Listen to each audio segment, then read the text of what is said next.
The Sanders family, often called the first family of football, is once again making headlines. This time, it's all about Shedeur Sanders, the talented Colorado quarterback and potential top draft pick. Recent reports confirm that Shedeur has decided not to throw at the NFL Combine. Instead, he plans to focus on team interviews, giving general managers and decision makers a chance to know him beyond just his on-field performance. Of course, this decision has sparked plenty of debate. Some critics believe that his father, DeionSanders, is being overprotective and that this choice could hurt Shedeur's draft stock. Others argue that it's a smart move, allowing him to control his narrative and avoid unnecessary risks before the draft. And then there's Shedeur Sanders, Shedeur's brother, who some feel is being overlooked in the process. Could there be more to this story? Could this situation actually benefit a team like the Raiders? As expected, opinions are divided. Some fans insist that Shedeur isn't worth a first-round pick, calling him overrated or a second-round talent at best. Others, like myself, see a young quarterback with serious potential. So, what do you think? Is Shedeur making the right call, or will this decision come back to haunt him on draft night? I wouldn't mind seeing Shedeur Sanders in a Raiders uniform at all. Now, is he the best prospect in this draft? Is he on the same level as Caleb Williams or Jayden Daniels? No, and I won't pretend otherwise. But Shedeur has qualities that could make him an elite quarterback.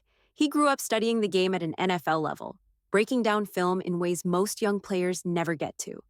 That kind of knowledge and experience gives him an edge. Would he be a major upgrade over what the Raiders have had in the last 10 to 15 years? Absolutely. Even compared to the quarterbacks they've had recently, I believe Shedeur brings something special. Now, there's been a lot of debate about his decision not to throw at the Combine. Some people think it's a huge mistake, something that could hurt his draft stock. But I don't see it that way. In fact, many top quarterbacks in recent years, like Caleb Williams and Jayden Daniels, also chose not to throw at the Combine, and it didn't hurt them at all. So why is Shedeur getting so much criticism for making the same choice? Could this actually be a smart move that helps him control his draft narrative? What do you think? Will this decision work in his favor, or will it raise too many questions for NFL teams? This is a strategy we've seen before. Many top quarterback prospects skip throwing at the Combine because, for them, there's nothing to gain. Instead, they wait for their pro day, where they can throw to their own receivers in a familiar environment. It's all about putting their best foot forward, but not everyone agrees with this approach, including me. In Shedeur Sanders' case, this decision might actually be a mistake.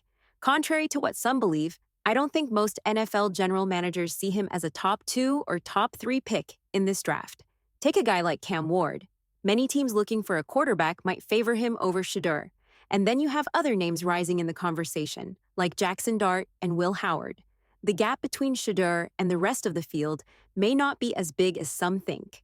That's why showing off his athletic ability at the Combine could have helped him. It could have boosted his stock in the eyes of GMs who are still undecided. By skipping the throwing drills, is Shedeur missing out on a chance to prove he belongs at the very top of this draft class? What do you think? Will this strategy pay off, or could it come back to haunt him on draft day? Perception in the NFL is everything. How the media frames a player can shape how general managers and teams view them. And in Shedeur Sanders' case, there's no doubt that his father, DeionSanders, plays a big role in that perception. Having a father who's been at the top of the game is both a blessing and a curse. Deion was a rare talent, one of the greatest athletes the NFL has ever seen. He knows what it takes to succeed at the highest level. But at the same time, there's a sense that Shedeur and his camp believe he has more leverage than he actually does. Some critics already see Shedeur as a bit of a diva, and skipping the Combine only fuels that perception. It adds to the idea that he might feel entitled, that he expects things to go his way without proving himself in the same way as others. Throwing at the Combine could have helped silence those doubts and change the narrative around him. Now, since this is a Raiders podcast, we have to look at this from a Raiders perspective. So the big question is, what does this mean for the team? Would Shedeur be the right fit for the Raiders, or is this situation more complicated than it seems? Shedeur Sanders choosing not to throw at the Combine could actually work in the Raiders' favor. If this decision causes him to drop in the draft or frustrate teams picking ahead of us, it only increases the chances that he could fall to the Raiders at the 6th pick. For Raiders fans who want Shedeur in silver and black, this is great news. If you're someone who doesn't want him on the team, though, this might not be what you were hoping for. By skipping the throwing drills, Shedeur may have made certain teams hesitant to take him early, which means he could still be available when the Raiders are on the clock.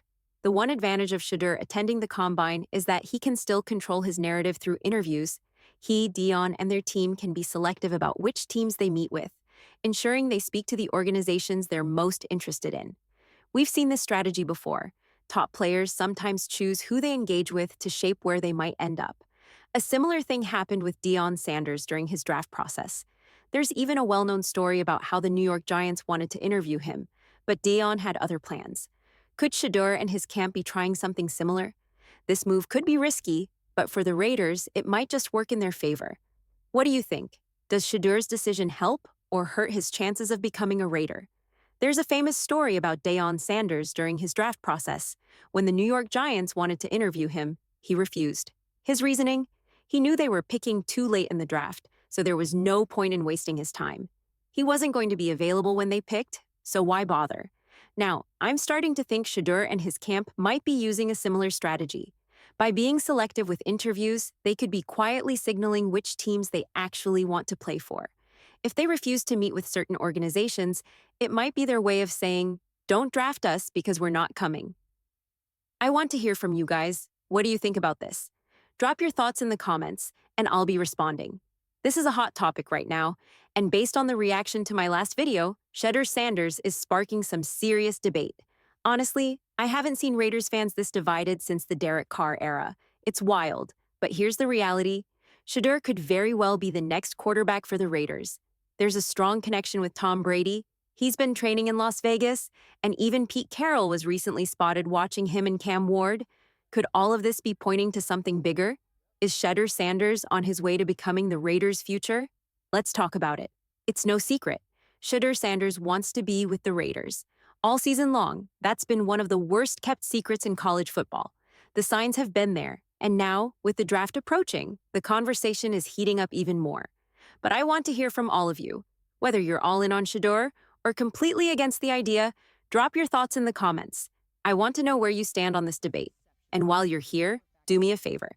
Hit that like button, subscribe to Raider Nation Unlimited, and stay locked in.